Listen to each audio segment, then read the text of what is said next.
આ મહાભારત વ્યાસીએ 1,00,000 શ્લોકોનો લખ્યો છતાં વ્યાસીને સંતોષ નથી થતો, શાંતિ નથી થતી. હવે તો કોઈ સંત મળે તો મને શાંતિનો માર્ગ બતાવે. અને એમાં એક દિવસ યાત્રા કરતા કરતા શ્રી નારદજી ત્યાંથી પસાર થયા અને નારદને સરસ્વતીને કિનારે જોયા એટલે વ્યાસજી દોડ્યા, ગુફામાંથી ઊભા થઈને પ્રણામ કર્યા, સન્માન સાથે ગુફામાં લઈ આવ્યા.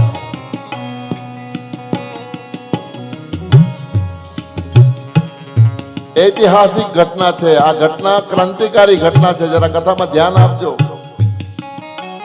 અધ્યાત્મ અર્થમાં તમને આ કથાનો સાર સમજાવી દઉં તો સરસ્વતીનો કિનારો, નારદજી અને વ્યાસજીનું મિલન. સરસ્વતી એટલે વાણી, અને વાણીના કિનારે જ્ઞાનનું શિખર અને ભક્તિનું શિખર. નારદજી એટલે ભક્તિનું શિખર છે અને વ્યાસજી એટલે જ્ઞાનનું શિખર છે. બે શિખરો સરસ્વતીને કિનારે મળે છે અને એમાંથી ભાગવત જન્મે છે. જ્ઞાની સે જ્ઞાની મિલે, કરે જ્ઞાન કી બાત. જોકે બોલવા જેટલું આટલું જ છે, આગળનું બહુ મજા નથી. ઉપડી ગયું શું કરું? જ્ઞાની સે જ્ઞાની મિલે, કરે જ્ઞાન કી બાત. ગાવ કે જવા દો, કઈ નાખો. गद्दे से मिल जाए गद्दा तो फिर करे लातम लात. બે જ્ઞાની પુરુષો, બે ભક્ત હૃદય ભેગા થયા અને સરસ્વતીનો કિનારો, વાણીના કિનારે જ્ઞાન અને ભક્તિ મળે. એ સંગમમાં ત્રિવેણીમાંથી ભાગવત જન્મે છે. શ્રી નારદજીના ચરણ ધોઈ શરણામૃત લઈ અને ચરણમાં બેસીને વ્યાસજીએ સવાલ કર્યો તો, બાબા આટલું જગત હિતાર્થે મેં લખ્યું પણ છતાં મને સંતોષ નથી મળતો, મને શાંતિ નથી. શાંતિ મળે એવો કોઈ ઉપાય બતાવો. અને એ વખતે પરાશર્ય મહાભાગ નારદજી બહુ સુંદર બોલ્યા છે. ભવત કચિદાત્મના પરિતુષ્યતિ શરીર આત્મમાનસ એવ વા.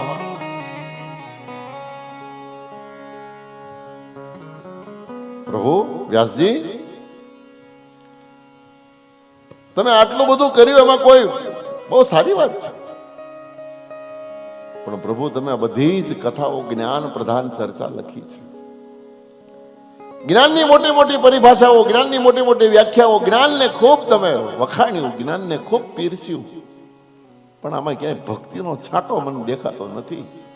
જો આ ગુરુ જ આપણને સાચું સમજાવી શકે.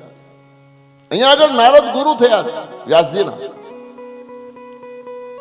તમે ભક્તિના પ્રેમમાં પાગલ બન્યા નથી મહારાજ. અને જ્યાં સુધી પ્રેમના રંગે નહીં રંગાવો, ભક્તિના રંગે નહીં રંગાવો, ત્યાં સુધી તમને સંતોષ કે શાંતિ મળશે પણ નહીં.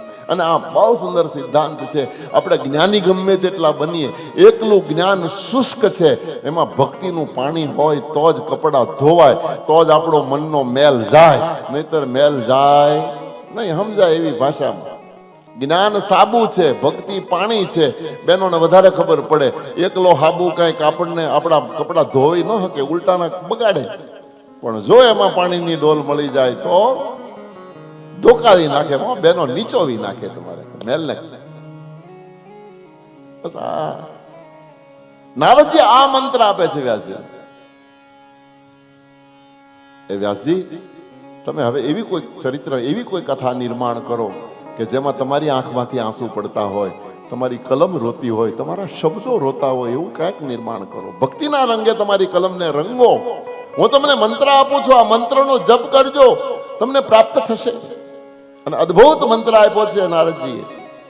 નમો ભગવતે સ્તુભ્યમ વાસુદેવાય ધીમહિ પ્રદ્યુમ્નાય નિરુદ્ધાય નમઃ શંકર્ષણાય ચ.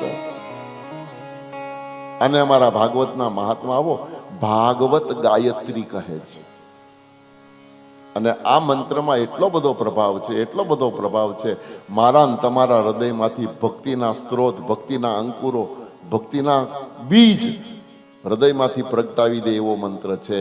અને એના કરતા આગળ કહું તો આ સંસારની આધિ વ્યાધિ ઉપાધિમાંથી મને તમને મુક્ત કરાવનારો મંત્ર છે. પ્રાતસ્મરણી પૂજ્ય ડોંગરે બાપાના મોઢેથી સાંભળેલા શબ્દો છે. બાપા એમ કહેતા કે આ ભાગવત ગાયત્રીનો એક માળા જો કોઈ જપ કરે તો પછી જે કાંઈ તમારી મનોકામના ઈચ્છા હોય એ પણ બધી પરિપૂર્ણ કરે એવો આ મંત્ર છે. યાદ ન રહ્યો હોય તો બીજી વખત બોલું.